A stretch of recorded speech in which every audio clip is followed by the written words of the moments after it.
Welcome, everybody. I'm Love Coach Scott Thomas, and it is Friday night, January the 8th, and tonight is the Awakening World. It's our first Friday night broadcast, and I'm really excited because I've been doing a show on Friday nights for almost 2 years, but now it's a Zoom meeting, not a Zoom webinar. So we're going to be able to see a lot of our friends on camera, not just our panelists. And also, it's our first night of a weekend dedicated to the WEvolution. And we have three panelists with me, my co-host Louisa Stowe, the wonderful Michelle Anderson, the wonderful Amakela. And I'm going to bring on Larissa right off the bat. She is who's been co-creating this wonderful weekend. Most of the guests that you're going to see throughout the weekend are friends of hers. Larissa, tell us, what is the WEvolution? What is it? And tell us about it. The WEvolution is truly us opening our hearts, letting our hearts lead us, letting the mind drop into the heart, and joining our hands, linking arms with one another in a unified vision, walking forward and looking towards what we want to create in this world rather than looking at what we don't want to create. So that's what's pulling us forward. And when we begin to see this piece of like what's in our hearts as a collective, we're going to create it. It's absolutely positively destined to happen. I mean, that's it in a nutshell, Scott. Beautiful. Well, we're going to be talking about it throughout the night for sure.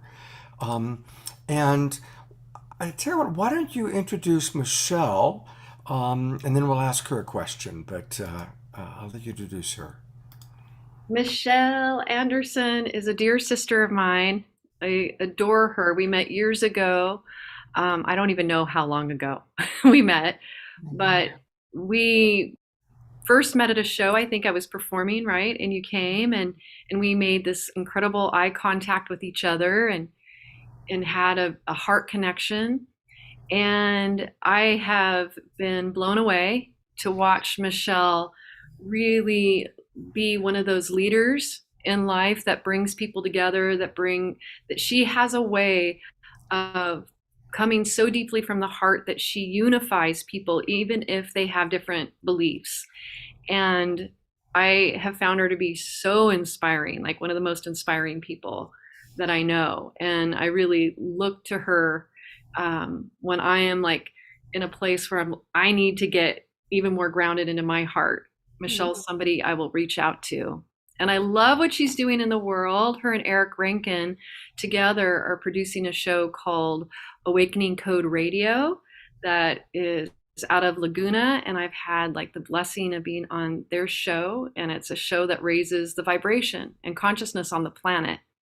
So she's very committed to the WEvolution. She has been like a transmission of the WEvolution. So I really felt it fitting that she join us this weekend.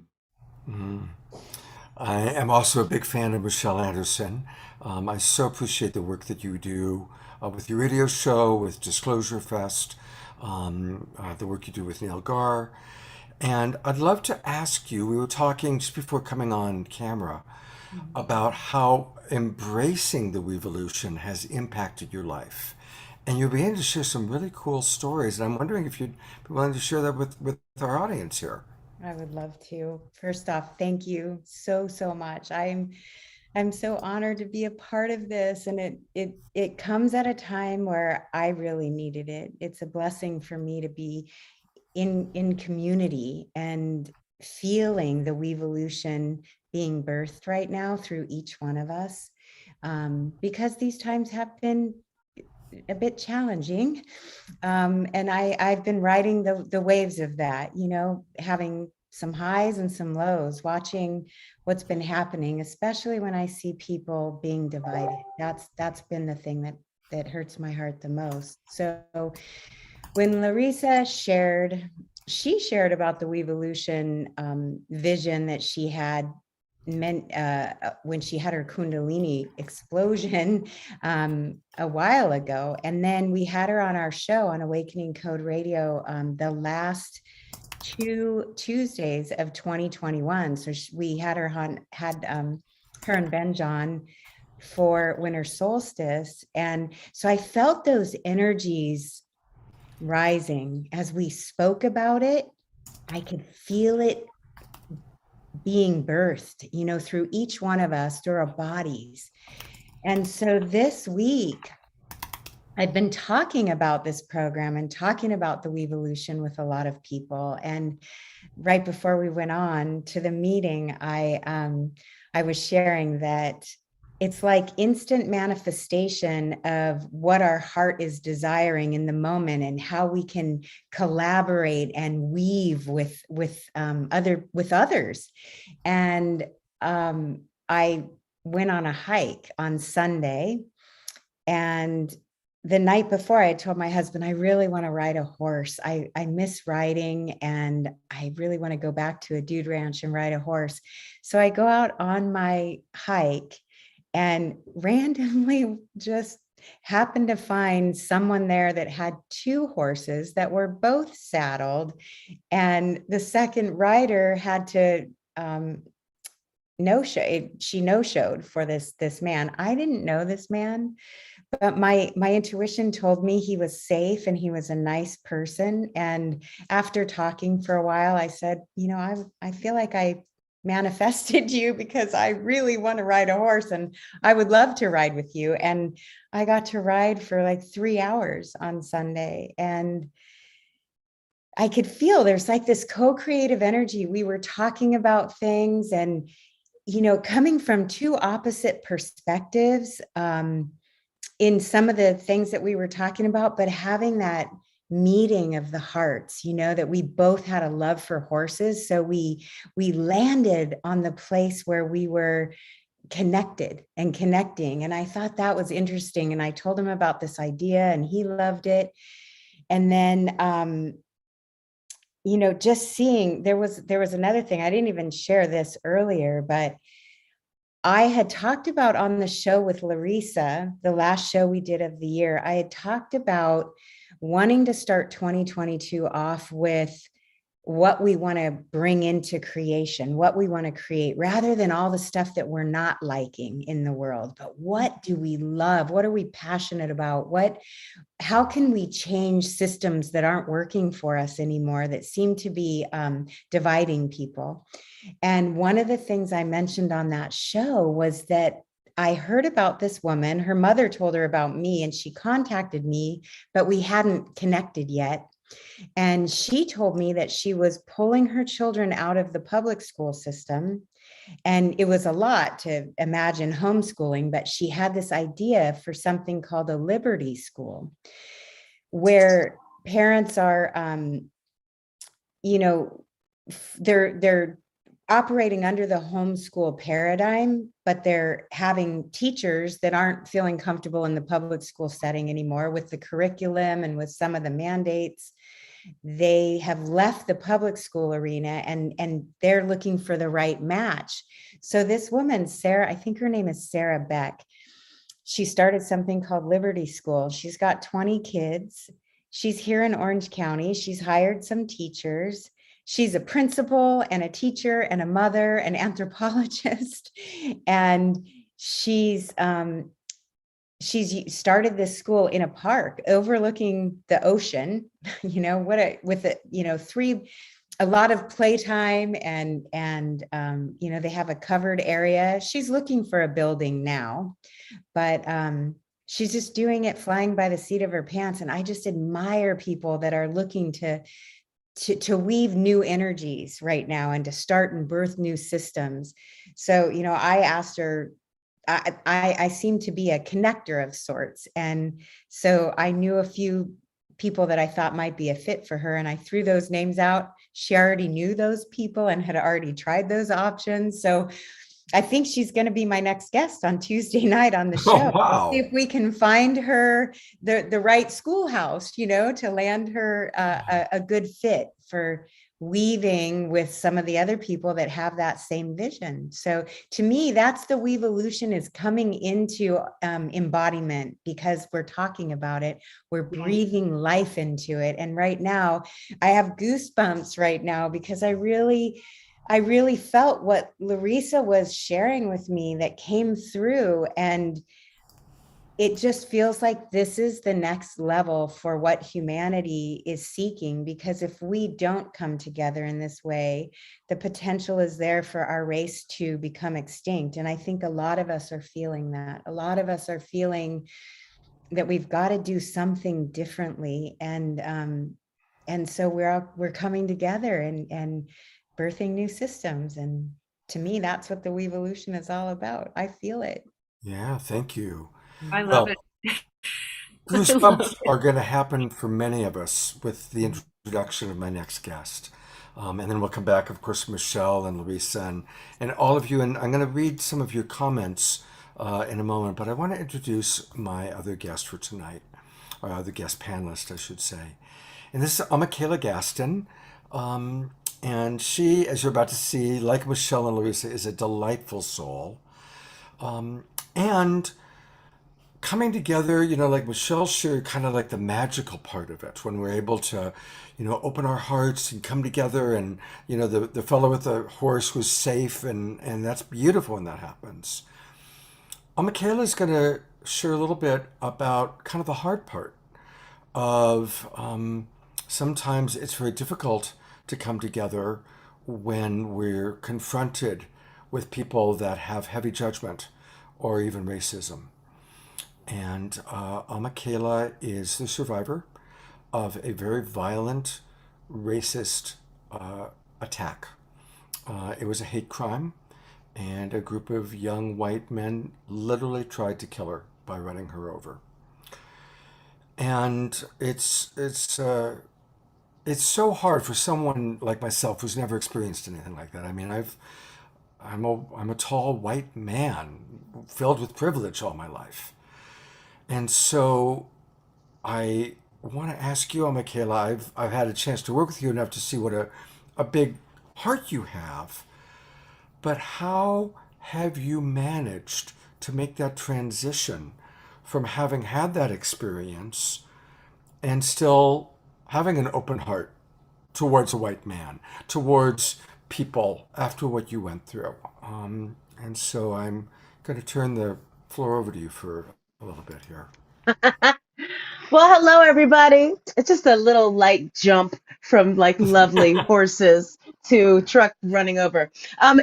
Honestly, I gotta tell you, first of all, I really do believe that part of all of our wevolution slash evolution slash going from, caterpillar to pupa and chrysalis and then becoming a butterfly, all of that transformation energy is a powerful lesson in how we can all continue to grow, evolve, and be in the moment like bamboo in the wind.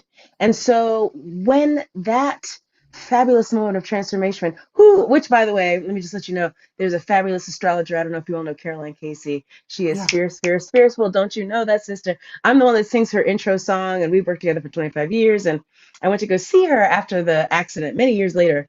And she was like, "Oh, you're Pluto in retrograde, blah, blah, blah, such and such time. What kind of spiritual trip did you go on?" And I was like, I went to Egypt. I don't know what kind of spiritual trip you're talking about. And she was talking about the accident. And it was literally in my chart. So all of that to say is that I do believe that we have a divine connection with, kind of like a spider web. We all have these ways that we move in this realm towards our goal and our destiny.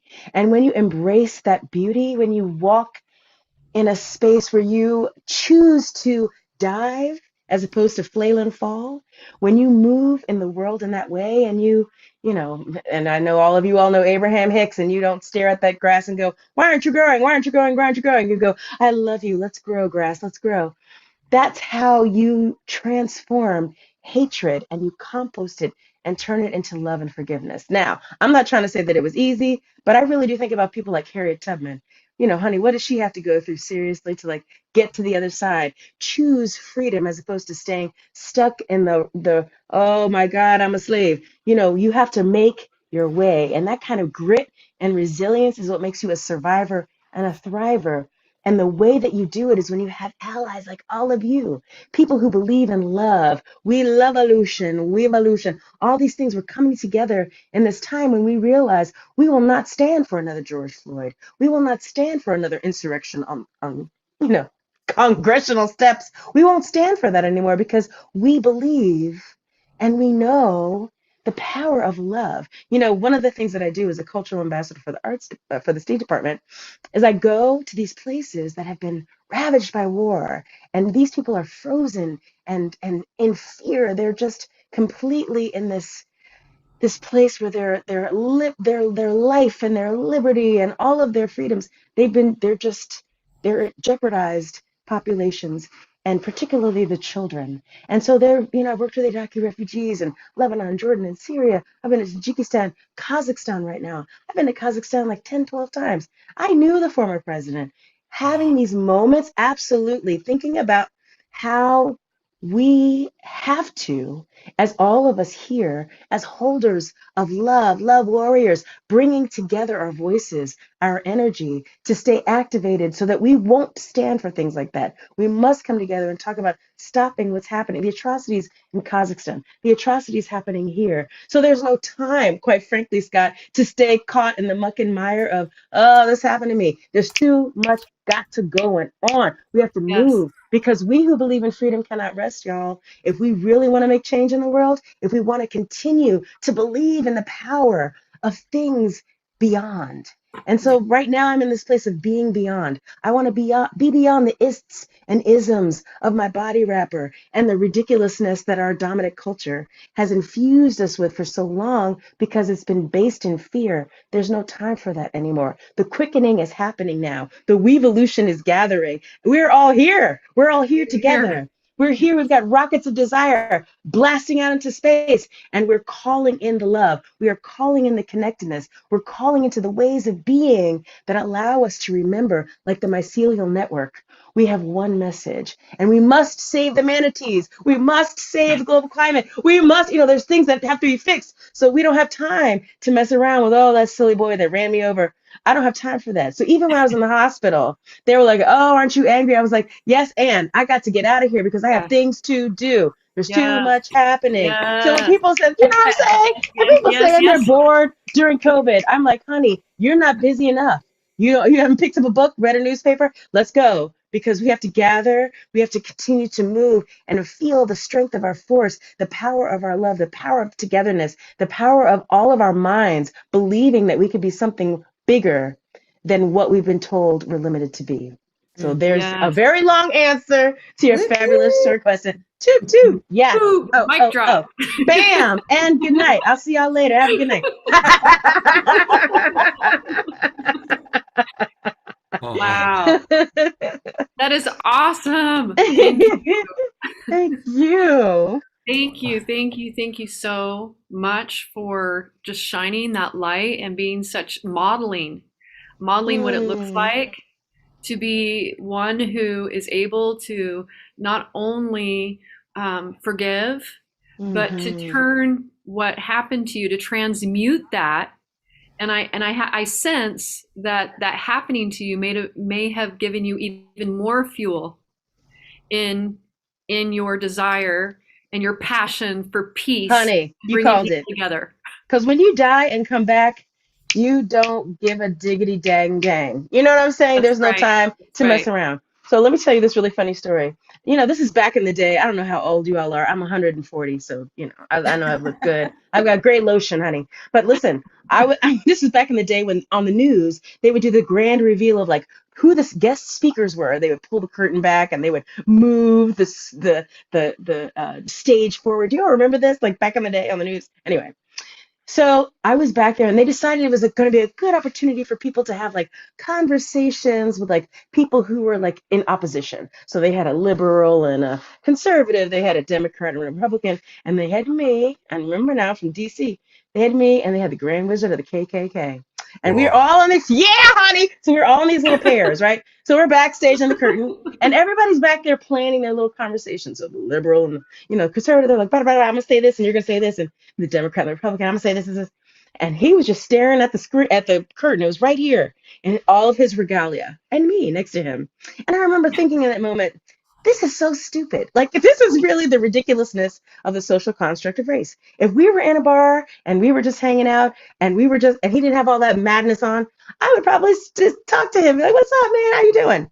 So I said, I'm gonna do a social experiment right now. I'm going to conjure a connection and find a way for us to talk about something. So I said, "Excuse me, I have a question." And he turned and looked at me with this, ran through these little things. And I said, I, and I kid you not, this is exactly what happened. I said, "How do you keep your whites so white?" And literally the same body language that I'm about to do right now, he did like this, Clorox, honey. And I went, "Oh, you are a part of the rainbow connection. All right, we could talk about." And do you know, we sat back there and talked about laundry. So by the time they pushed us out in front of everyone, they were over there. Every little doublet was talking and arguing. Wow. But when it came to us, he was like, "Well, I don't know about my sister here, but this is what I experienced." And I was like, "Well, I don't know about my brother here." And we were too nice to each other that at the commercial break, the news station was mad at us. They were like, "What's wrong with you all? Y'all supposed to be fighting." I was like, "This is about peace and love and sister and brotherhood." We have elevated, and we elevated through laundry. And in that moment, I realized I have to always sing to the inner rainbow unicorn. Everybody has an inner child. So when Donald Trump was spewing all his madness, I would just sing to his inner rainbow child. I was That's like, right. I'm gonna sing a lullaby to you every night, baby. And that's how I'm going to find compassion, forgiveness, peace, love, and understanding. For real. You and I, we're like I'm like, yes, that's Okay. it. That's That's the it. whole thing. That's the whole thing is that you see, no matter what, you see that God spark, That's right. and you hold it, That's right. and you That's right. refuse to see anything else. That's right. That doesn't mean you condone people's actions or behavior. No, no, no, no. But what we That's do right. is when we see the highest in one another and we hold it and we hold it, we begin to pull it. We begin to pull it because all of that That's is right. within us because we are That's everything. right. That's right. And you sing to the baby before it got damaged, right? We Yes. all have this place where we come into the world pure and lovely and joyful and mwah. And before you start singing around that to that heal that. That's how we weave all these people together through that love. That's so beautiful. And Larissa, it reminds me of your song. Love, love, love, love, love, love your enemies. Yeah. And And love till there Ooh. is no enemy, there is no enemy. till there is none, Yes. That song is probably our most played song on Awakening Code Radio because of what it does. It just transmutes all of that ugliness and brings us back into our oneness. And God, oh, I love that story. Thank you. And I love how Wanda wrote in the message in the chat. She said, "You turned a mess into a message." That's right. I don't know Oh, if that you saw is that in the chat. cute. Oh, But I Wanda, love that that. is a t-shirt, honey. We gonna Yeah. make that into a t-shirt. Turn a mess into a message. Go, Wanda. Isn't that a good one? That's a I good want to one. read actually a few other comments that have come in because we are going to make tonight very, very participatory with our audience. And I'm so grateful to see so many of our Global Peace Tribe friends are with us tonight. And welcome those of you that are new and welcome all of you that are kind of our regulars. Dia writes, so happy to see and experience the joyous face of Amakela, the way that you bring love, love, love to us all. Namaste and gratitude. Dia. Gracias. Mark Denisovsky says, yes, a fantastic, powerful message. A lot of people, how they love you, they're Mark. appreciating you. And, back to the question of what does the WEvolution mean? A couple of important comments that came in. Jeffrey Colebrook wrote, where's Jeffrey's? He had one. The one about if you're interested in science from the Sim, is that? No, that was something different. Oh, here it is. It's Mystic Abbott, actually. Our beloved Mystic Abbott, Jerry Anderson, maybe we'll hear from Jerry directly, writes, our team is going to the spiritual kitchen and making the coffee for those who are awakening in this world, to not Love it. fitting in the upside down part of it, but inspiring and creating the WEvolution. Beautiful. Dan Castle wrote, the WEvolution means evolving together. Carol writes, spirit, soul, calling forth, heartfelt love, flowing from the inside into the outer realm to create a deeper connection with the planet and the universe.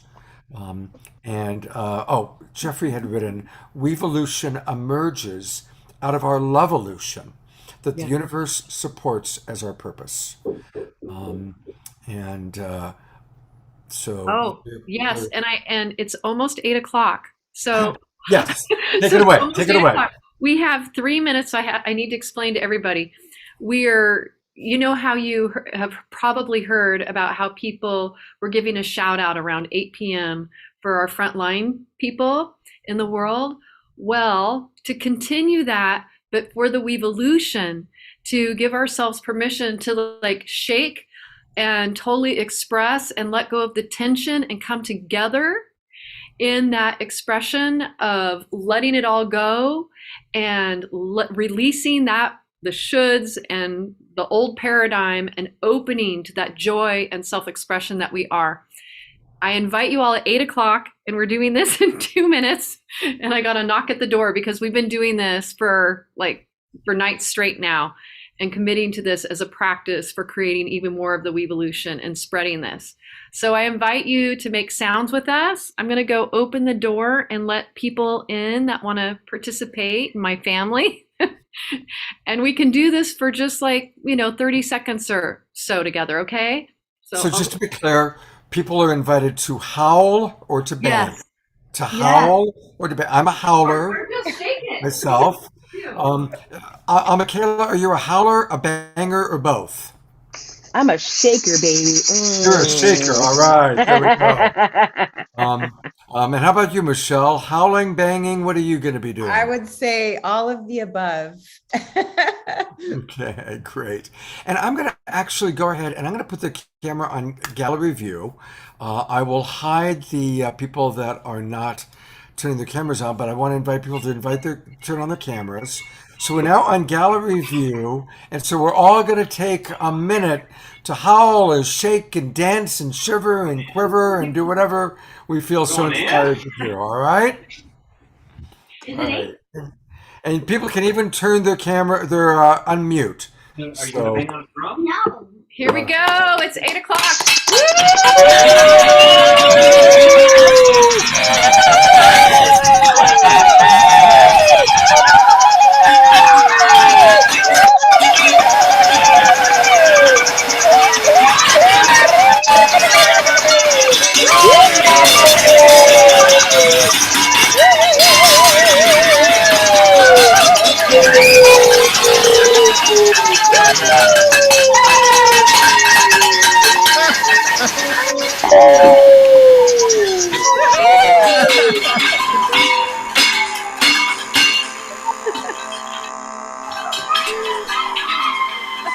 Somebody has a didge. I hear it. All right. All right. I'm now going to ask people to go ahead and mute themselves again. So if people could mute, that'd be great. That was fun. We're going to do this now. We're going to have to do it tomorrow night, too. So Yes. this is going to become a thing. Yes. We're doing it at 8 o'clock every night, and we usually do it in our front yard, and we're inviting our neighbors, and we've had neighbors come out and do it. And I'm putting it on Nextdoor, the app, and just let's do this. Let's release together. Let's raise our vibration and feel the gratitude for life and for each other, and let's let go of the social masking that we do, and just we're all, we all get stressed out. It's shake out those shoulds together, and what happens when we give ourselves that kind of permission to be seen and to release together. How powerful is that? I would love to. I got a thought while we were howling. I was thinking about wolves that howl. And I was thinking about what Michaela had shared with us. And I'd like to share a little. This is the puppet that I got from Marshall Rosenberg when I was traveling with him and teaching nonviolent communication. This is the puppet. This represents the jackal. And the jackal represents that part of us that we all have that can be judgmental and critical of ourselves and of others. And I always like to remind people, and Michaela, I think you'll especially appreciate this, that when somebody's jackling at you, when somebody's coming at you and saying, I hate you and I can't stand you and just go away, go away. If you remember that underneath the big jackal, there's really a little one that's going, oh, Oh my gosh, I that miss you is so much, and I want you to love me, and oh. So you're a just good remember to howler, be the Scott. little jackal inside the big jackal. Absolutely. Oh my gosh, I love it. And the jackal's name is what? Jackie McJack or what are their names? Yeah. That is so beautiful. I love that. I've been doing Aw. a little trick for a long time, and I have people that go, I still, when my husband is going after me, I picture you pulling out the little jackal, and I remember, all right, it's his inner 5-year-old that wants to know that I still love him. Totally. Yes, That's it. That's it. That Absolutely. is it. yes. I Yeah. think Brilliant. that's the easiest cue that we can give to anybody, is that if whoever is coming at you with anger and you want to respond in like, and that's our human tendency, a natural thing that we do is to respond with the same energy. If you can train your brain and remap your brain to immediately see that person as a child that was being hurt themselves, that's why they're lashing out at you, then what do you want to do to that child? You want to hug them. In that moment of anger and angst, all you want to do is come back in and hug them, because that's who's really speaking in that moment, is that angry or hurt or sad little girl, little boy.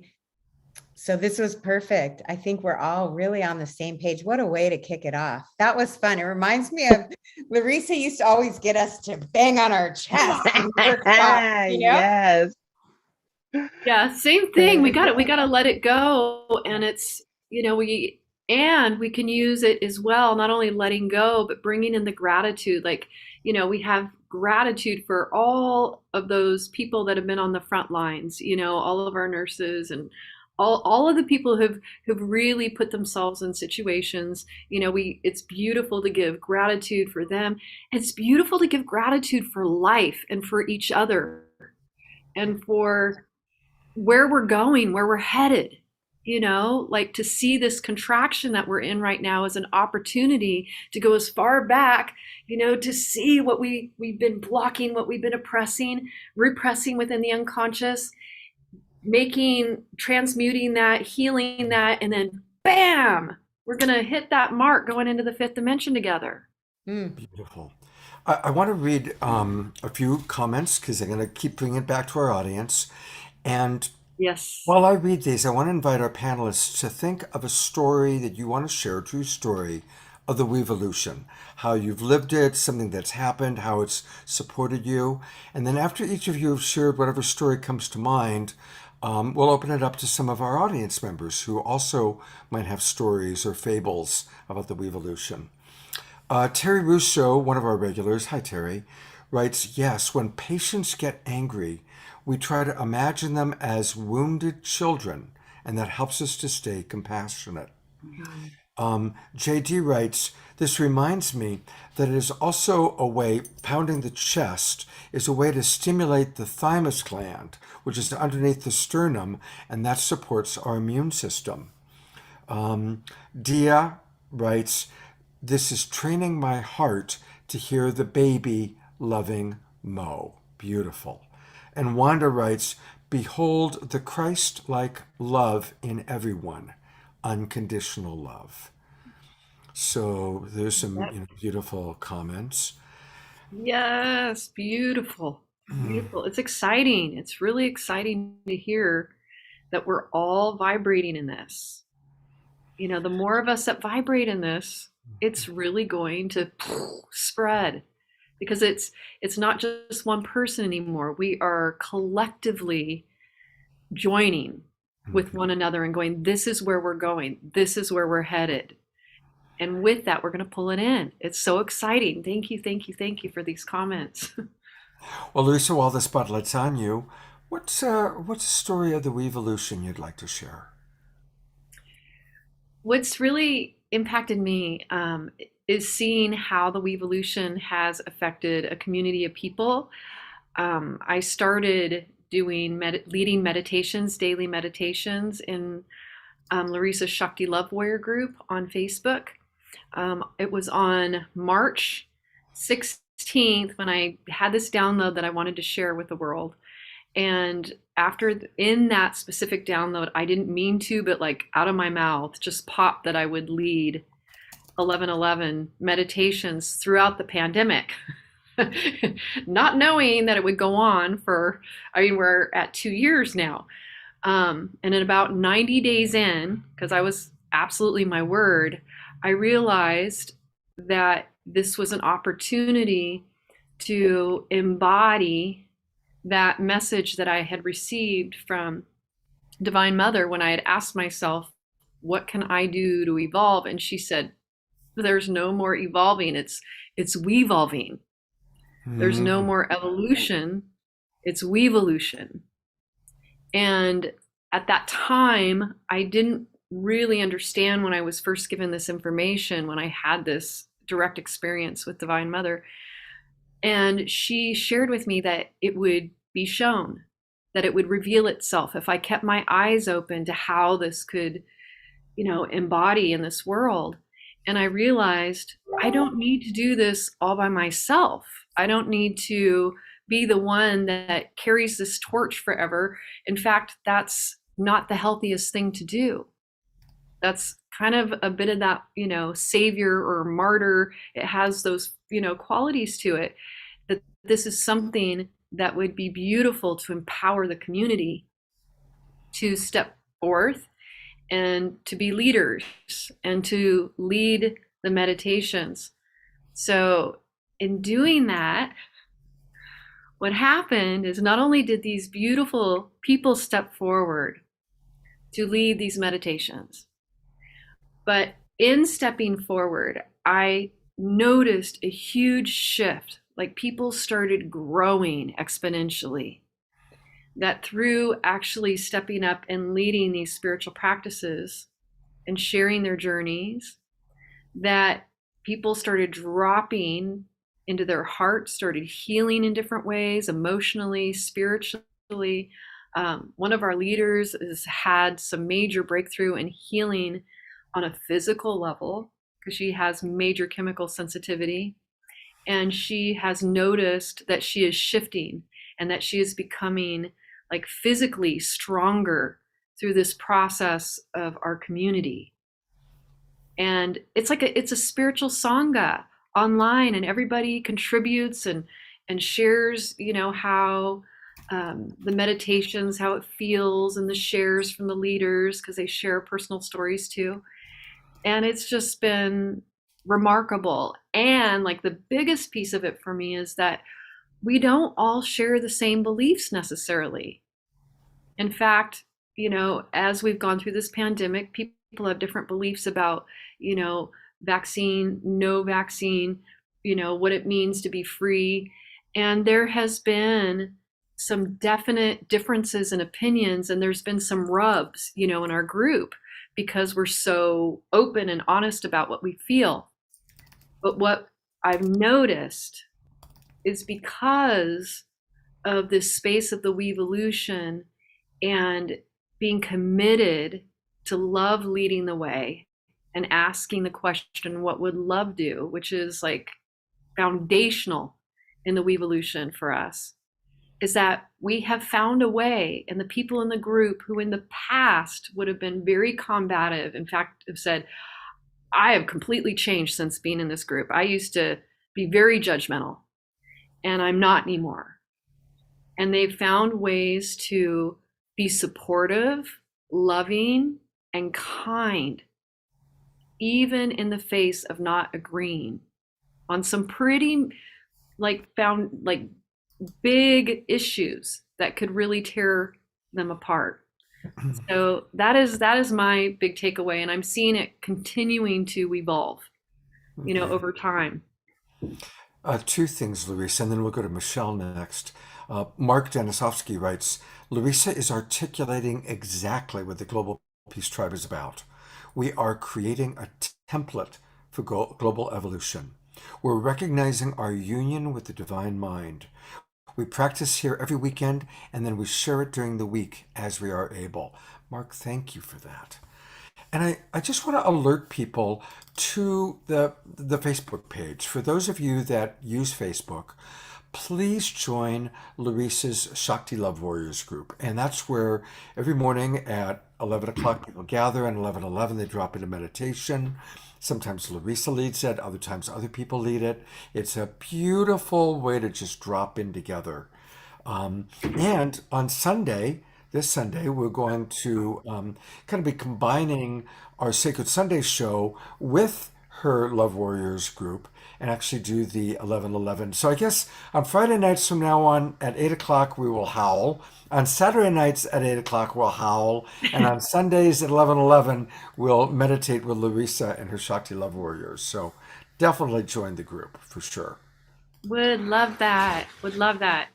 And by the way, what you're hearing right now is Vinge is getting out equipment.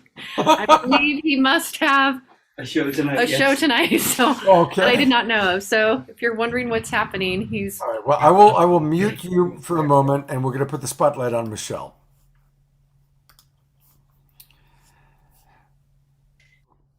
Oh, wow. I love the comments coming in.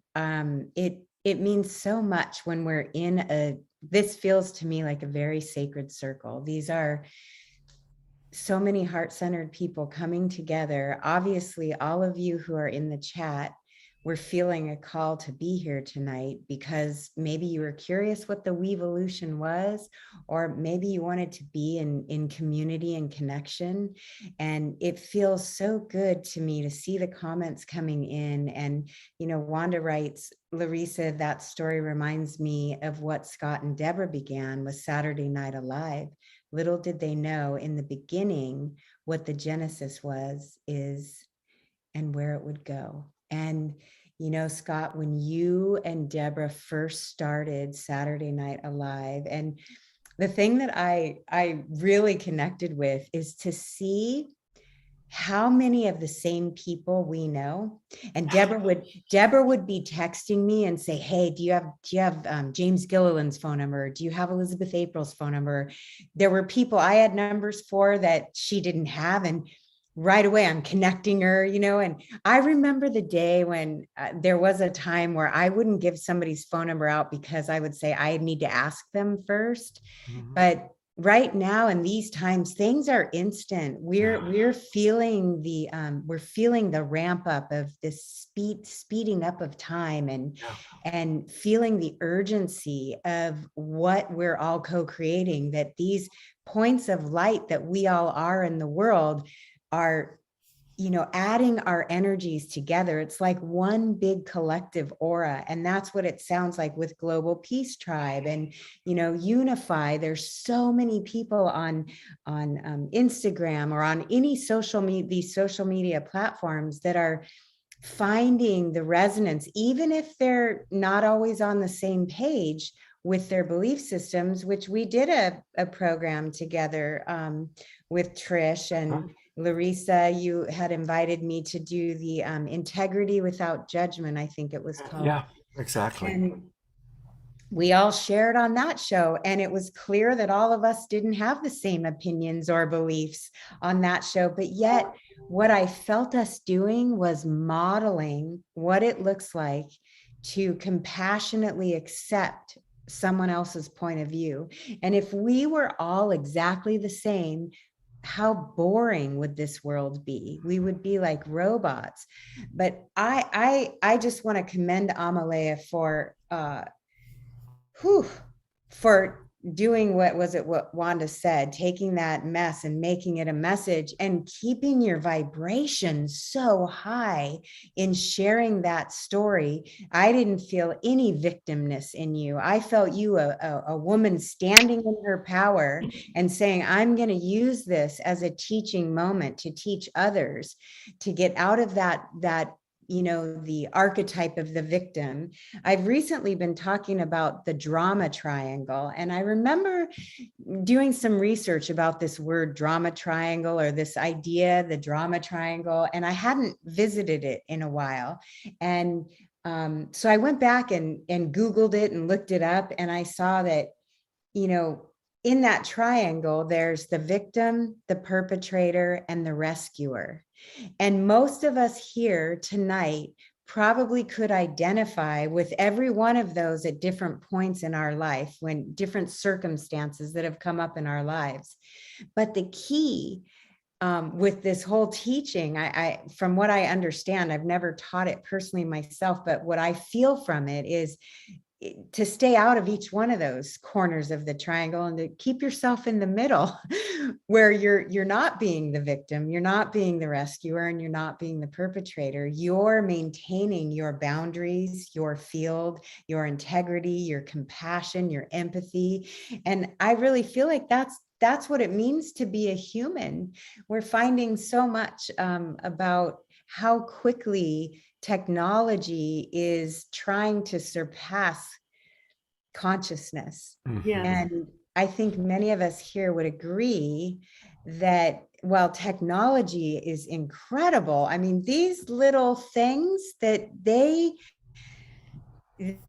streamline our lives and make things easier. I was able to text Scott and say, I can't get into the Zoom. And just like that, I had my Zoom ID because I use that little thing. So technology, we can embrace technology.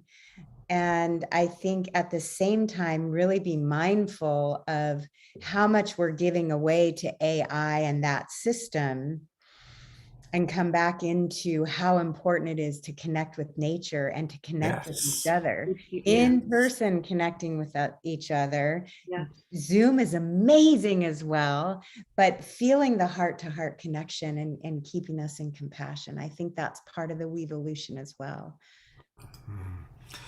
Beautiful. Thank you for sharing all of that. And we're going to hear from Michaela in a moment. I wanted to just address two things that kind of riff on. I actually teach about the codependency triangle of rescuer, perpetrator, and victim. And you're right, we all have played all of those roles. Yes. And what's interesting is that ultimately, if you play one role too much, you become the other, right? You think you're the rescuer, but you actually become the perpetrator, right? You think you're the victim, but you become the perpetrator, whatever it might be. And I think what I just slightly adjust is that recognizing, oh, I'm falling into victim now. I'm falling into rescuer. I'm falling into this person is experiencing me as a perpetrator. Most of the time, we don't see ourselves as the perpetrator. So it requires being able to see outside of ourselves and, oh, I think I'm the rescuer. My self-concept is I'm the rescuer, but actually this person is experiencing me as a perpetrator. So it's like learning how to look at the bigger picture and recognize when we're falling into those roles, right? So thank you for bringing that up. And again, that's part of the awakening world. And the last thing I want to say, then I want to hear from Mama Kayla. Awakening is not always fun. Waking up is not necessarily joyful. When we wake up and realize, oh my God, look at how my choices or my behavior has been contributing to damage of the planet. Look at how my choices or my behavior have been hurting myself or hurting my family or hurting people I love. And it takes courage and all of us holding each other together to say, yeah, we all have made choices that have been hurtful. We all have engaged in behaviors that are not sustainable. And it's not because any of us are bad or wrong or certainly not evil. We just were ignorant. Yeah. We didn't know. And part of the WEvolution, part of the awakening world, is loving each other and supporting each other to wake up, including the hard stuff. So, Yes. Oh, Michaela. Hey. Well, it's so interesting too. Like I'm sitting here listening to all of the wisdom dripping from all of y'all's mouths. And it's one of those things where, when you think about a triangle and you think about these static images, it's such an opportunity to remember that when you pull it into 3D, the triangle becomes a diamond, right? And that's the transformative spark to get into your kaleidoscope diamond mind and start seeing all the different ways to see one particular thing. So it isn't just these three things in the trauma triangle, it's all of these things. It's how we're all reflecting all of these ways of being and all the refractions. And one of the things that I found so exquisite in this time in particular is how Mama Nature put everybody on a timeout. So we have to go sit down and do some reflection, right? And we have to reflect on what we are projecting as well as what we're reflecting. And so I think that it's so potent to remember that so much of what we see in ourselves and what we see around us in the world is how we play into it and looking for the deeper meaning of like, how am I participating in the death of the manatees in Florida? How am I participating in what's happening in Kazakhstan right now? And the story that you asked us to think about while you were reading the comments, I thought about was with respect to the revolution. Because again, it's the weaving, like the mycelial network. We're all yeah. talking to one another. Yeah. Everything is connected. There's no you are this and I am this and we are this, and there's none of that. We're all the things, just like we just said about that triangle. And one of the things that I thought about was how when I went to Palestine, this is a crazy story, but it's follow me now. I went to Palestine. I told you I work with the State Department, and as a cultural arts ambassador, we go to these places where people are experiencing trauma and war, and their voices are frozen, their bodies are frozen, everything's frozen, right? So I go, they drop me in, and I do this programming called Music is Medicine. And I bring drums and rattles, and I'm this all the whole time I'm there, like, let's go.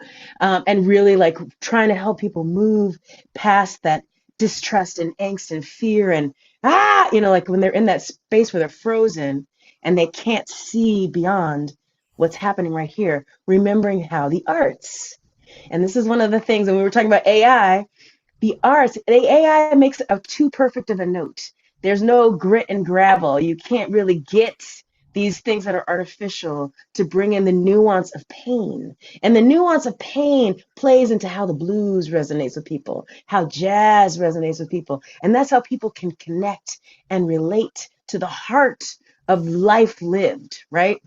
And so I went to this place in Palestine and I was working, as an international celebrity coach. They were doing first Palestinian Idol. I don't know why they thought it would be a good idea. Sometimes people they try so hard. They're like, let's save the refugee children and put them on stage and make them compete with one another. And like, that was not very smart, y'all. But anyway, okay, we going. So I went there. I was with all of these refugee children. And one of them was an older boy. He was like 17. And I had worked with him. I was there with him for months and months and months. And I would bring the drums, and every day he would kind of stand off in the corner. He didn't want anything to do with me. But he sat there and he listened to me every day, every day, every day, every day. And finally, right before I was leaving, he came up to me and he said, "Sit Ami." Sit means man. He said, "Sit Ami, can you teach me how to speak Nigger?"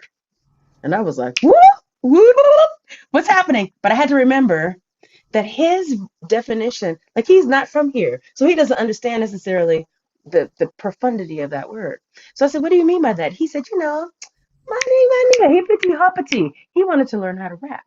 And so I had to remember that a lot of times, just like with the howling baby inside of the big mama jackal, like we have to remember that people have different ways that they are trying to translate what our dominant culture has given us as these kind of mandates for ways to categorize people, box stuff in, not engage in our kaleidoscope mind, right? We only see the 3 as opposed to the 12 facets of the diamond. And so I was like, oh, so that's what you're talking about. We had this really conversation about, the history of America and how all these things came to be, and et cetera, et cetera. Finally, he said, I was starting to train to be a Unabomber, but you teach me how to drum. So now I want to drum and not bomb. Wow. You better get with it. Wow. So, and that is the power of singing to that rainbow baby, right? The inner jackal, the deep howling child, the one that just wants to understand, because we have to remember the social construct that we've all been indoctrinated in doesn't make any kind of sense at all. You ask little children, oh, what do you notice about this? They're just pointing out things that they notice. This person has brown skin, this person has not brown skin, whatever it is, it doesn't matter. It doesn't have value placed to it. It's when they grow up in this culture that these things start getting laid on top of them that still might not make sense, but it's systemic. And so part of the work that I do at this organization on the ED for called Role Trust is to talk about these things and using film and the arts and music to help tease out the way that we all can remember our inner baby jackal, the way that we can remember to talk to each other from that kaleidoscope mind, the way that we can be woven in this place of love. And it's so amazing because now we're all away from one another. So we don't have the same kind of, body image stuff. You can see this much of me. We're all in the Brady Bunch Zoom room, we're all in the same little squares. And so there's a certain uniformity that happens. And so we have to pay more attention because you can actually see people's micro expressions. You can see their faces. You can hear them more clearly. You don't get caught up in all of the extra distraction. And so we're actually having deeper conversations with people in this kind of space where you have to engage in another way, utilize different senses, be open, but still be removed. It's very interesting to see how it plays out, but it allows for this growth spurt that's happening with people, particularly post George Floyd. So I think it's very poignant to look at how George Floyd and COVID all landed at the same time. It was like kind of like a perfect storm. So it's a very interesting moment to look at the invisible and how the invisible plays into the visible, and always being awake and aware with all of our antenna, how we are all connected and woven together. Yes. Yes. And you brought up you brought up so much, but you brought up like the mycelium, the connecting, like how the mushrooms beneath the earth, Yes. and that conversation, which is like our brain, right? Yes. It's like neural synapses in our brain Yes. that when they're all firing, we actually evolve in a new way because we perceive differently within ourselves. But You better sing it, together, honey. That's right. And don't you know, so I teach this class at the California Jazz Conservatory called The Power. It's called Songs of Freedom. And it's all about how protest songs, and you think about the 60s when everybody was singing chants together. They did a study on people's brains. When people sing and chant together and drum together, all of your synapses, your brain is more on fire and awake, and every region is lit up and activated, as opposed to one person singing and you're sitting listening, or one person yeah, drumming and you're sitting. When you're all doing it all together, everyone is like, and this expansion of that. That's right. The we, right? And the play, which is a huge piece of this Yes. and the together. And I want to acknowledge more of these comments here. I love what they're saying in the chat room. Start reading them. It's like it's just awesome. And we are a we space here. Thus why we're looking at everybody and we're enjoying everybody. And seeing that. Hold on, I just saw something that I wanted to go back to. So Dia Therese says to everyone, and transform victim into healer, rescuer, to counselor, and perpetrator, to teacher, master. Yes. And I want to acknowledge that because it's interesting, even in our language. Yes, we need to understand the victim, and we need to understand the rescuer and the perpetrator. And as we begin to embrace different aspects of who we are, because there's a lot of weightedness in these words. I don't know about you all, but there's a lot of like angst in those words, like a shame. There's a bit of a feeling of shame of being the victim, or the shame of of being the rescuer or the perpetrator. And what I loved, what Dia shared, is how these have this possibility of transmuting, and how perhaps in the future, how much faster we can move because of this ability to share in the way we're sharing right now, and accept and see the unity, of all of us into these more expansive, heart opening terms, right? And realizing that we're all wisdom keepers. Every one of those roles has knowledge to share. So instead of pigeonholing them and victim, it just happened to me, perpetrator, I'm doing it to you. Everyone has something to give and share the wisdom of each of those. Sorry, I had to jump in, girlfriend. Go ahead. I love it. I love that. That's so true. Did you see one of the, Jeannie says, I leave the word bomb or weapon out of my language. How else can I Right express? on. I words right now are really important, how we're using our words and the energy behind them, and how we can transform the way that we say things. And we have a joke at Awakening Code Radio and in my house as well, that we don't need or should anybody anymore. Telling somebody what you need to do or what you should do, because it feels like a projection of what somebody else is expecting, and it might not land right with the person they're projecting on. So we like to say now, I invite you to consider. Yes. Rather than, yes, we open the invitation. So yes. And I also love, and it's interesting because here's different ways of working with language, because language creates spells, spelling and language. As Mark says to you, that you gave that kid a love bomb. You were the target, but you disarmed him. And, when we can also look at how can we change these words into positive, put positive, reclaim them in ways as well, because who wouldn't want a love bomb, right? Exactly. Let's turn it, like we have this opportunity now because of the conversation that we're having as a collective, an awareness. We have the conversation is giving us deeper connections and insights even faster. The ahas are going like this, like the mycelium, right? It's like boom, boom, boom, as we share and we begin to see that we can choose differently and create differently. And it's so exciting. Yeah. Doing it together. That's right. And so back to that one comment that was about, like, what do I do instead of that word bomb? Fierce explosiveness. And, again, it depends on like how you want to use that word. Like there is actual bombs. And so if you're describing an actual event, use the word. But if you're trying to say someone is the bomb, honey, you the bomb. Instead of saying you're the bomb, be like, you have some fierce explosiveness going on in your world. Like turn it into that way. And it gets really fun. Like you get really creative. Like, what can I say instead of that? Look at what Eleanor says. Eleanor just typed in the chat. What about saying a love balm?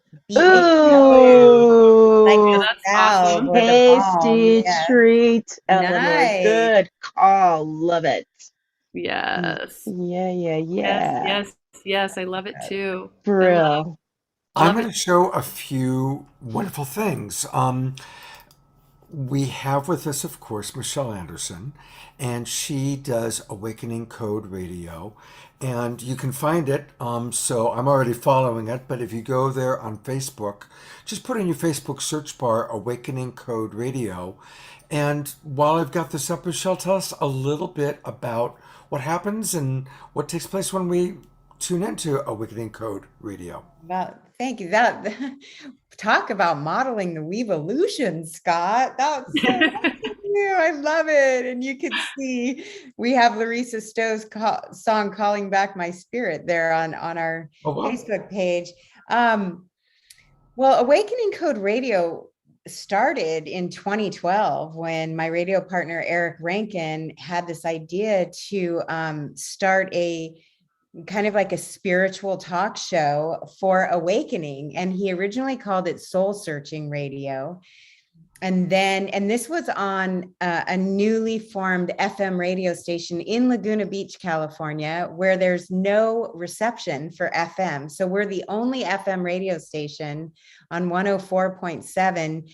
You can only hear on 104.7 in Laguna. Otherwise, you go to kxfmradio.org, and that's the website where people can listen in live. So we're on every Tuesday night at 8 p.m.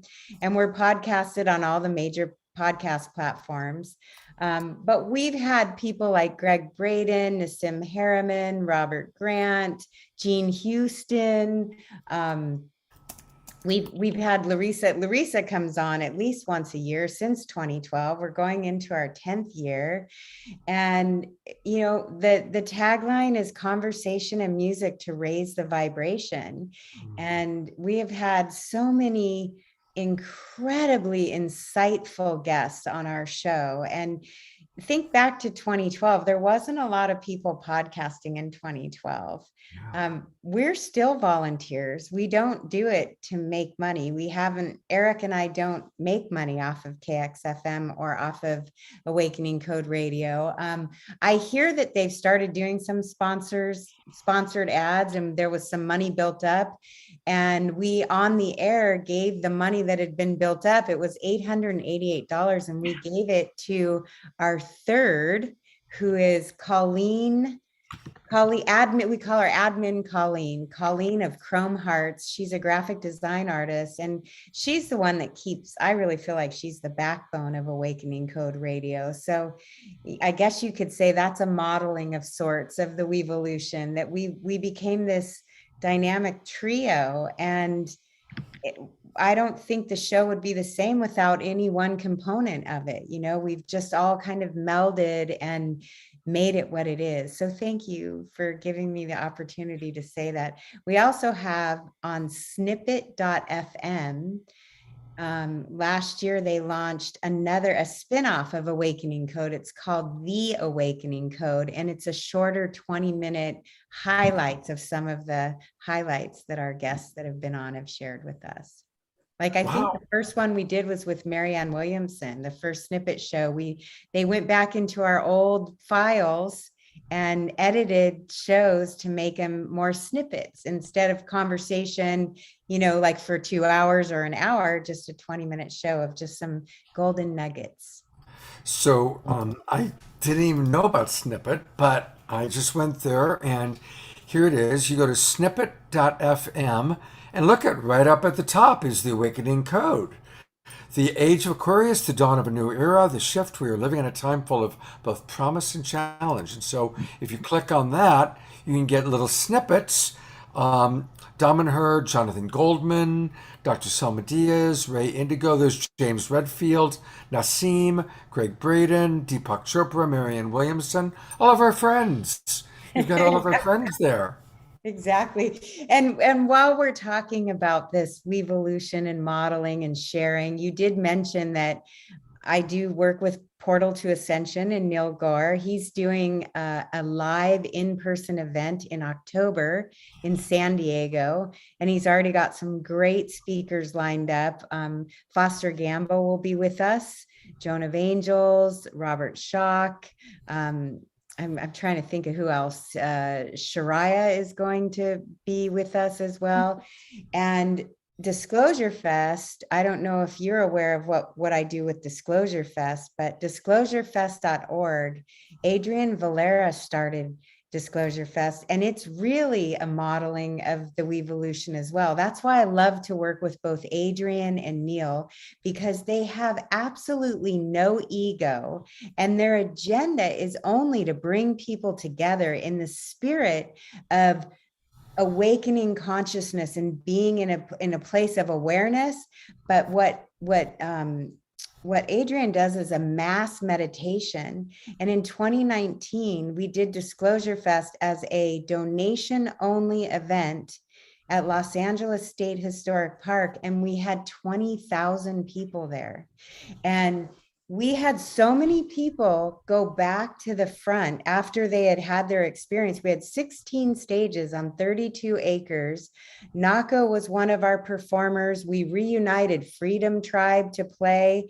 And it wasn't just a festival with musicians, but we had yoga. We had a whole Bhakti Fest stage. We had a Portal to Ascension stage, and it was all collaborative. Nassim Harriman had his own booth and gave a talk. I produced the Star Ancestor space with all of the indigenous, and we had the friendship dance with everybody dancing together to the beat of the drums, and with the Aztec dancers. It was absolutely amazing. And this year we're planning to do it again, June, on the summer solstice at Los Angeles State Historic Park in person. So While you were talking, I did pull it up for people to look at. thank If you go you. to disclosurefest.org and click where it says mass meditation, and there's the picture of what she was describing. You can see all the different stages and all the different people in Los Angeles.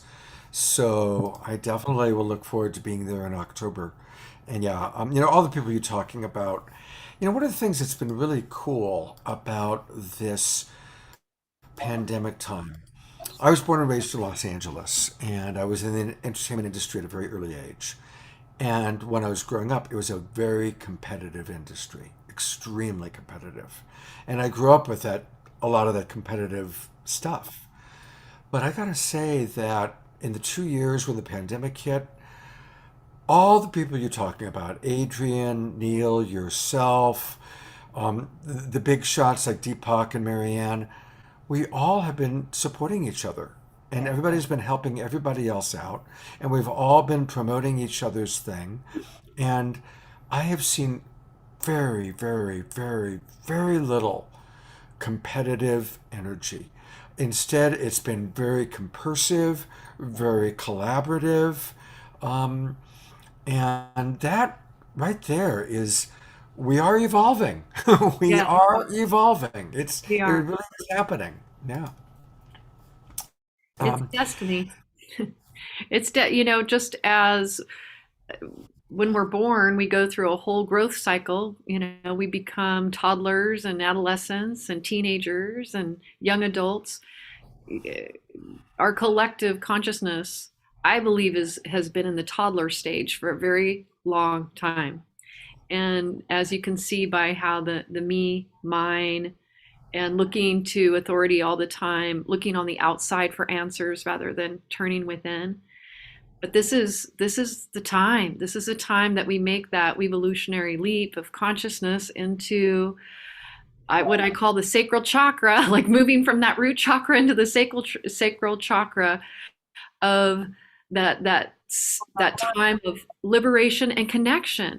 Reaching out and connecting to your peers and starting to see your peers as having gifts to receive. And yeah, I could see a lot more about that, but I think it's just destined.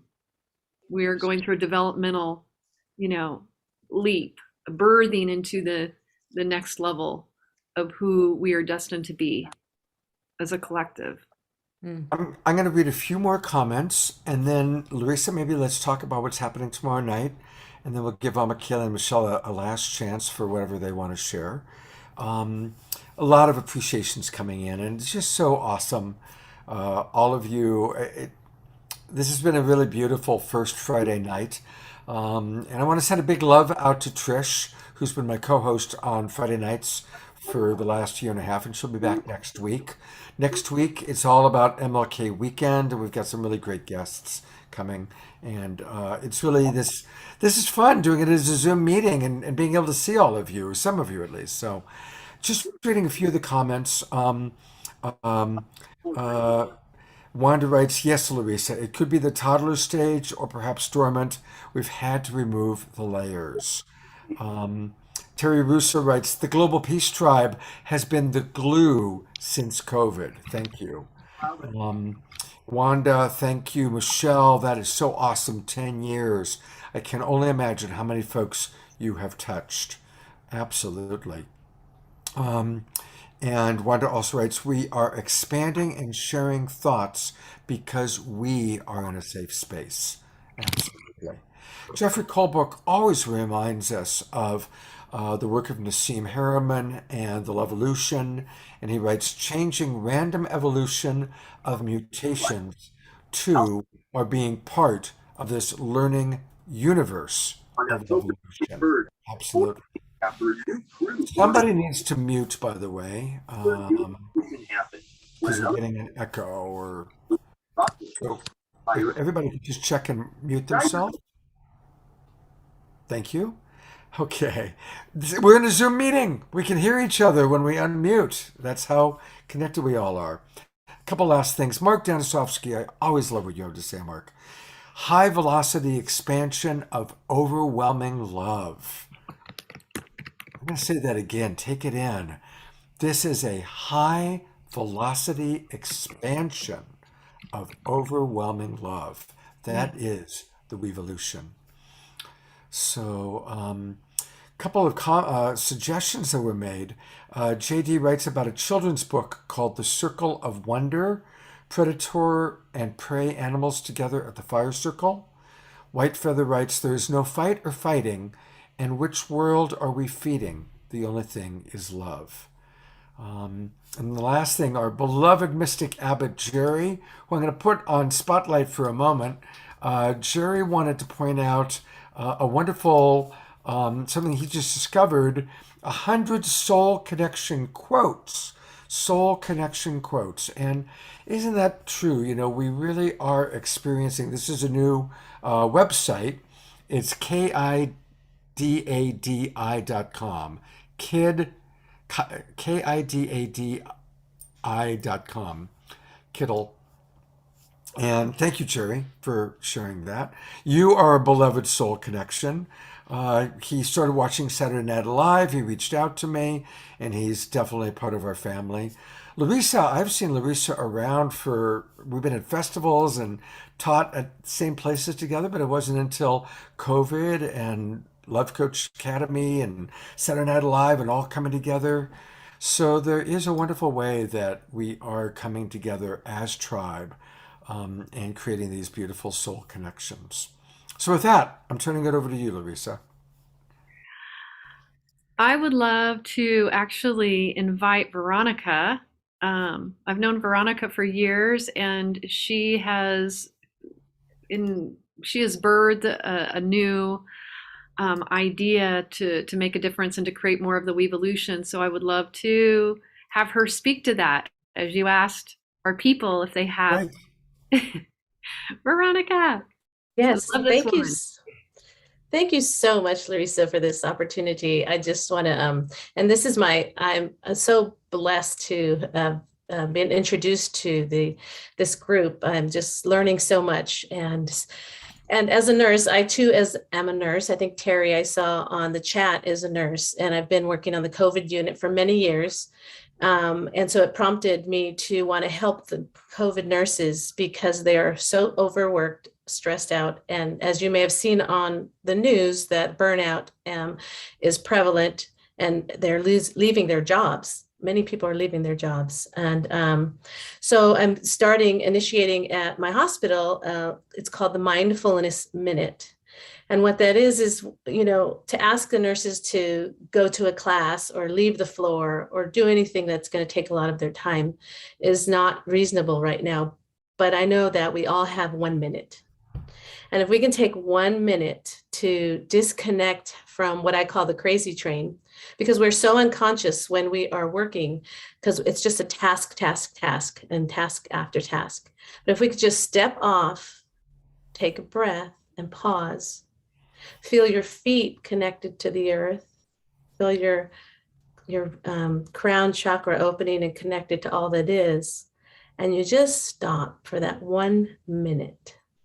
It can physiologically make a huge difference in your body. It stops that fight or flight. Even if you stop that fight or flight for 1 minute, the cortisol levels will drop in your body, and you can start becoming more present. Isn't it great to have a present nurse? Yes, that would be really great. So you can be present to what's in front of you. And studies have shown, because I did a lot of research on this, studies have shown that a mindful nurse makes less mistakes. and that we want that as well. So that's my project that I've been working on. Larissa's been guiding me as well. And I'm really excited to bring this to more nurses and to more hospitals. Yes. It's very, very exciting. And Yes. I get inspired when I hear you talk about it, because it's like, it's this idea, of reaching out. It's like reaching out to the nurses as a collective and Yes. together, lifting everybody up, creating from what you want rather than focusing on what you don't want. It's like, let's create more mindfulness. Let's create more love and connection to our heart and presence and connection to our patients. And that's what you're doing. Yes. Yes. Yes. Like, yes.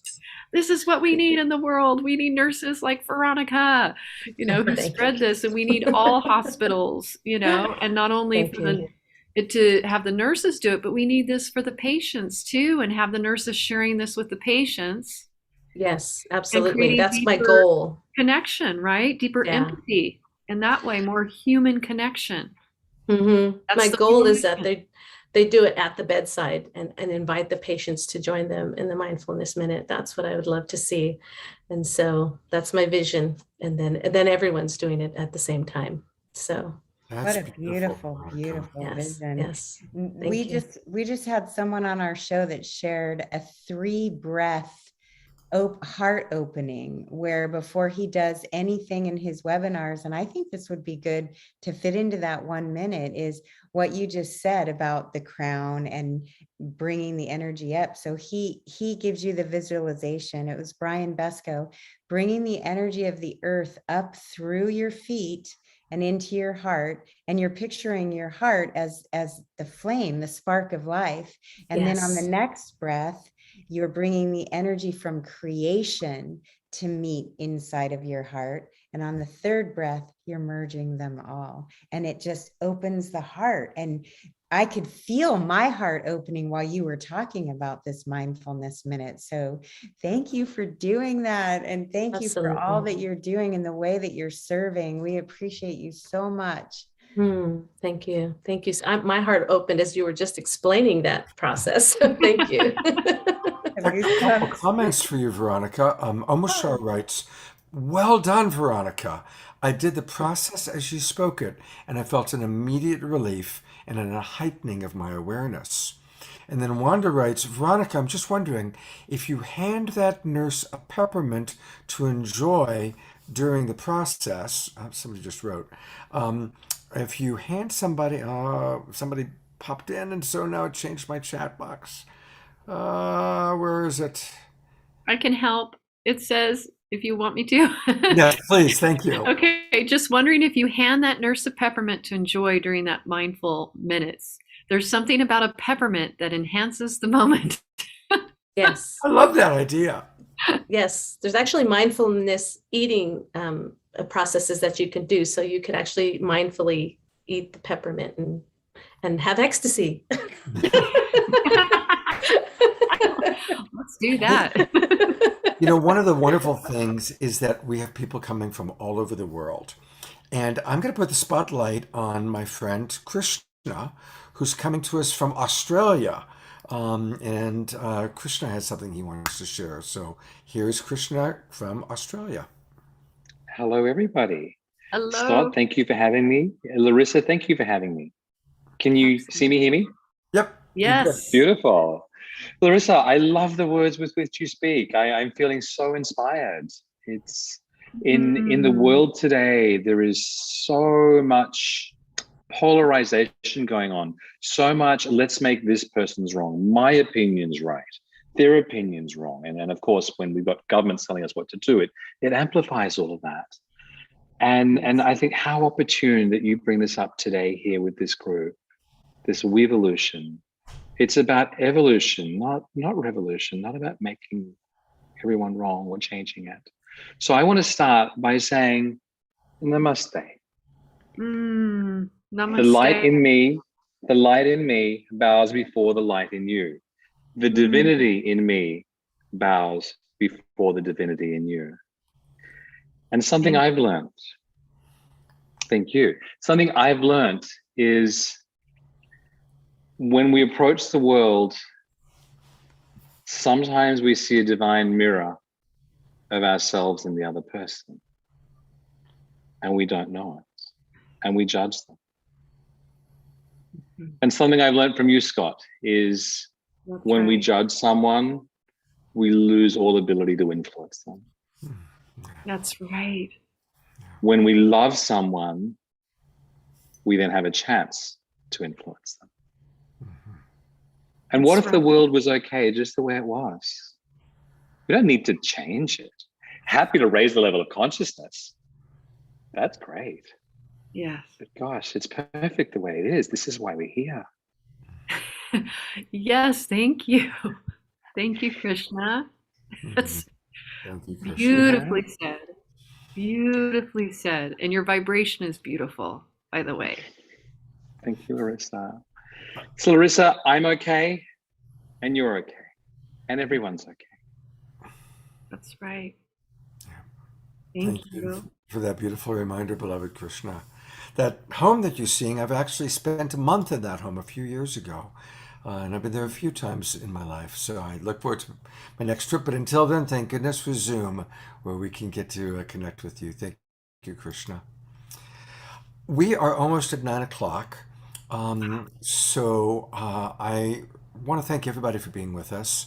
I know we haven't had a chance to read everybody's comments, but this is just the first of 3 experiences that Larissa and I are co-creating through Global Peace Tribe. Larissa, tell us about what's going to happen tomorrow night. We have Michelle's going to be back on tomorrow night as well, and with a lot of beautiful, beautiful beings that model. I would say that are modeling the WEvolution in different ways, and so that we can experience more of like, what does this mean? What does this feel like? And giving examples, of what the WEvolution feels like in life and how we can bring it into the world even more. Jodie Potter has actually been here and been tuning in, and she's one of our speakers, presenters tomorrow, but she's in her pajamas right now because she has COVID. So, and she's I'm busted. You are busted. Let's send her some healing love and energy. Oh, thank you, everybody.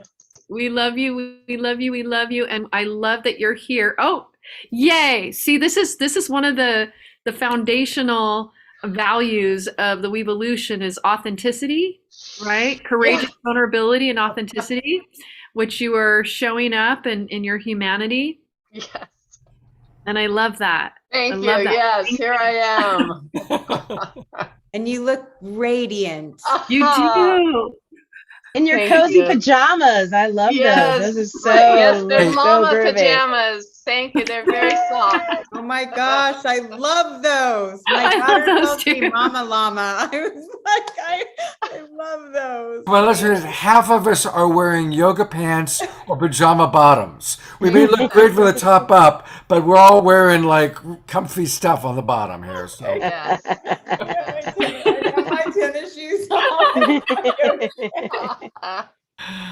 oh, that's beautiful. You're not alone. You're not alone. Thank you. Thank you, everyone. I feel better. Yes. And so I you will see accept. Jodie, I and who accept. knows? We'll see what she chooses to wear tomorrow night. Yes. This is right. Yes, This is true. exactly. So I'm we're kind of inspired looking now. forward. Fantastic. Fantastic. And we're inspired to have you on the show and sharing about your movement within the WEvolution and what you've, spearheaded and in that spearheading though have lifted others up around you. So excited. Have you Thank you. Looking forward to it. We also tomorrow night are going to have Charles Eisenstein. And there's a beautiful video. So for those of you who have joined as members of Global Peace Tribe, you get the Zoom room link just like this. Come on in at 5:30 because for our early show, we're going to show this beautiful, beautiful video all about, it's an animated 10-minute video about how we all kind of came to this world with a purpose. And we're going to start our early show with that video and then talk about it. Charles is going to be with us, and he's a beautiful man and a very wise soul. So we have Charles, and we've got, as always, music. Larissa and Benj are going to sing, and then your friend Terrell is going to do some spoken word, and Yes. Jason Firth is going to play music for us as well. Yes. Yes, yes, yes. I'm excited to share these beautiful beings that have been a part of the WEvolution. And really, I mean, we all are, but when we start to recognize that and start to really spread the distinctions of what that means, it gets that much more exciting, because then we're like, yes, how can we do more of this? How can we lift each other up? How can we create more of what we want rather than what we don't want in this world? How do we pull that frequency so much, raise our vibration so much we actually, inspire it into that fifth dimension? And it's destined. It's happening. Yeah, absolutely. Yeah, So absolutely. I'm going to show a couple of little posters. Here's the poster for tomorrow night. And of course, it'll be Larissa and Michelle again, Charles Eisenstein, Nirka, Jason Firth, Jodie, who you just saw, Susan Huff. We put Michaela on the poster because she's with us tonight. We're so glad that you've been able to join us. Oh my gosh, so excited about having Michaela here. I wish you were on tomorrow night too. We got her 2 nights in a row. Michaela was on our show last night. Oh, We did a fantastic. wonderful show with Christy Michaels and Gary Malkin. And so I'm blessed. I got 2 nights in a row with you, Michaela. Oh, thank you all Love so you. much. Love you, Love you, from Michaela. Michaela. Any final thoughts? You know what? I want to sing one little song just to Oh, kind of good. Oh, send you good. all off like a little lullaby. And it's written by my godmother, Carolyn Brandy, and it's just about how we're all under the same sun and moon.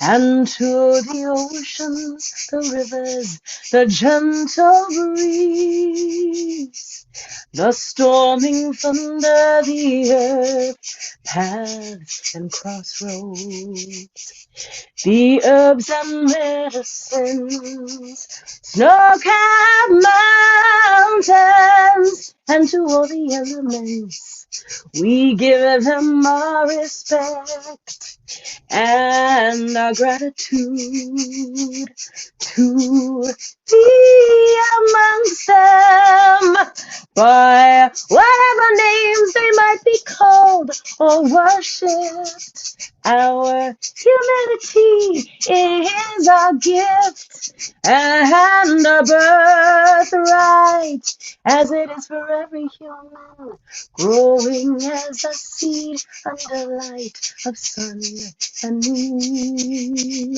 We are all growing as a seed under light of sun and moon. Growing as a seed under light of sun and moon. Aw, Oh, Ashe. Wow. Wow. That that's so gorgeous. You love bug. beautiful. Thank you so much. Oh, I'm so glad that I got to be here with all of you all. And I just send you all beautiful rainbow unicorn heart love rays. Pew, pew, pew, pew, pew. Thank you. I'm Thank you. so you. honored to be a part of the WEvolution. And I hope you all have a great weekend and a fabulous every single solitary day and a Fabu 22, y'all. Yes. Wander writes, I'd like to give a shout out to Melitza, who is suffering and sick at home in Maryland. I think that's where she lives. She was writing in, and Connie Baxter Marlowe, she's writing to me, gave me a direct message. I'm glad she's still wearing the bracelet I gave you, Connie. And she, I want to share that she wrote a book called The Trust Frequency. She co-wrote this book called The Trust Frequency with Andrew Cameron, and it's a very powerful book, and it's again modeling how we live in this frequency of trust, and we're trusting that the WEvolution is taking us to that next level of evolution. So Connie, thank you for joining us tonight. I'm so glad you're here. It's great to be here and wonderful to see you and hear all that you're doing, Michelle, and your show. It was great being on your show with you. And all you folks are just taking us to that frequency. So let's go. It's happening. It's happening. Love from Andrew. Wouldn't He's Barbara here. Marx Hubbard love to see all of what's happening right now? Oh yeah, she's Yeah. right here with us all. Totally. I really feel that. I really feel that because she kind of kicked this off. I don't know if you're aware of who Barbara, I'm sure all of you are aware of Barbara Marx Hubbard, aren't you? Yeah. Of course. Think about, I kind of feel that essence, this is the next step of what she kind of kicked off as well too. So my gosh, exciting. Thank you, thank you, thank you. This is, who can sleep now? Thank you. Thank you. Thank you. Thank you, Michelle, for coming on. Oh my gosh. You Thank were you just for such a having blessing. me. know? You've given me such pep in my step now. I really appreciate it. And I'm looking forward to coming back on tomorrow night with everybody. So I hope to see everybody tomorrow night. Absolutely. Tomorrow night. So that's 5:30 early Zoom room show. 6 o'clock is when the main show begins. And we've got a wonderful after show planned for tomorrow night. Jay Mayer and Light Touch. She's got Fanny and Vigari are going to play music and some fun videos. And then the very last thing I just want to remind everybody of is our Sacred Sunday show. It'll be like this. It'll be a Zoom meeting, and Larissa and I are going to welcome her partner Jason and my dear friend Eden Amadora, and we're going to talk about what are some of the tools, what are some of the ways that we can live at these higher levels of WEvolution. So it's going to be it's a WEvolution weekend. So I'm so glad all of you were with us today. And Satyana too. Satyana is going to be with us on Sunday. That's right. Tell us about Satyana, because she joined us after we made the poster. So Yes. Our beloved Satyana, she now lives in France, but she has birthed this incredible program for families. It's the we. And Michelle, you have more of a relationship with her program than I do. I know. I'm sitting here going, what? I wish I would have looked up what it is. Oh my God, it's amazing.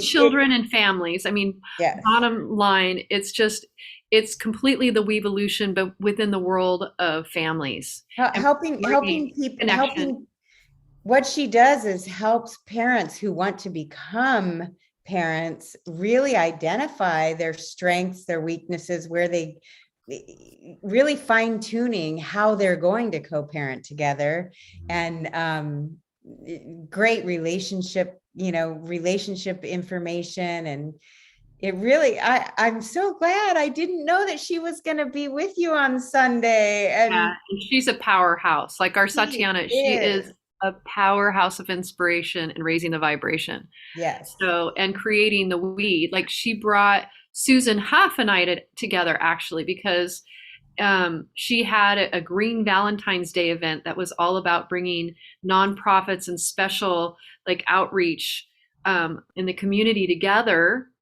And our band performed there, and I met Susan, who is connected to Sabanthu Some, that some of you may know, who is like the ambassador, brought the grief rituals to the United States from the Dagara tribe.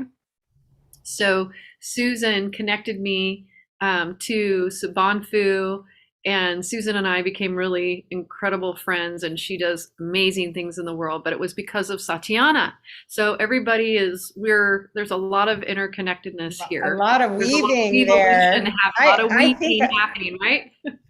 It's so great. And that's where I met Susan as well. And Satyana is the one who introduced me to you, Larissa. That's how I found out about you and went to your first concert, because of Satyana. She's an amazing connector.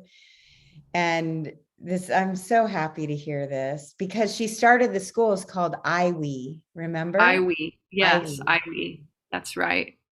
Yeah. So we're all vibing it. It's happening. It's an amazing weekend. It's an amazing life. It's an amazing awakening world. Thank you for Larissa. Thank you so much. Get a good night's rest. We got a big day tomorrow. Yes, thank you, Scott. Thank you, everyone. Big love, everybody. Have a wonderful evening. Spread the word. Invite your friends. Let's really grow this tribe. All right. Let's grow this Scott. tribe. All right. Good night, everybody. Have a great evening. We'll see you tomorrow. Good night. Thank you, thank you, thank I'll go to you. gallery view one last moment here. There we go. Look at all these beautiful souls. Look at all these wonderful, wonderful people from all over the world. God's blessings. Good night, everybody. So much love to everyone tonight. Mwah. See you tomorrow. Good night, friends. Soul family.